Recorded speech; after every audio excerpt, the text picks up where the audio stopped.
লোকের বয়স যখন 50 বছর হয়ে যায় মামা, লোকটা ধীরে ধীরে জ্ঞান শূন্যতায় পড়ে যায়, সে সর্বহারার পথে পড়ে যায়। আপনি যেহেতু আমায় স্মরণ করেছেন, আপনার চরণে আমার সহস্র তবে আপনি আমায় কি জন্য স্মরণ করেছেন?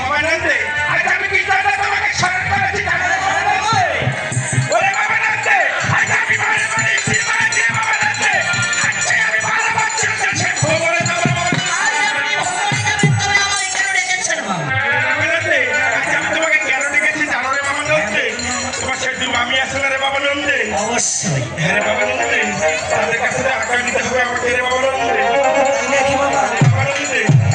শীঘ্র করে তাকে নিয়ে আসে বাবা নন্দে। তাই নাকি? হ্যাঁ বাবা নন্দে। আচ্ছা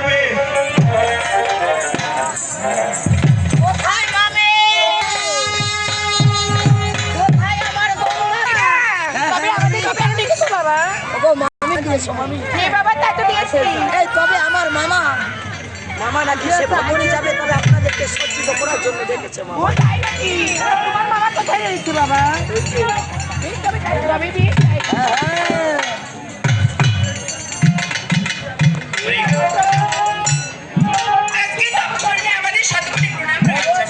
দীর্ঘজীবী হও। জানো রে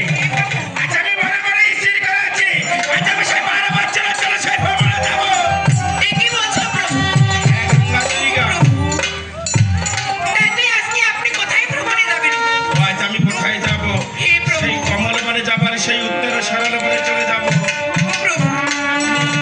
আজকে তুমি একই কথা বলছো? হরে গঙ্গা দুর্গা। আজকে আমরা কি বলছি জানো? আচ্ছা বেশ। ও প্রভু হে,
আমি চলেই যাবো।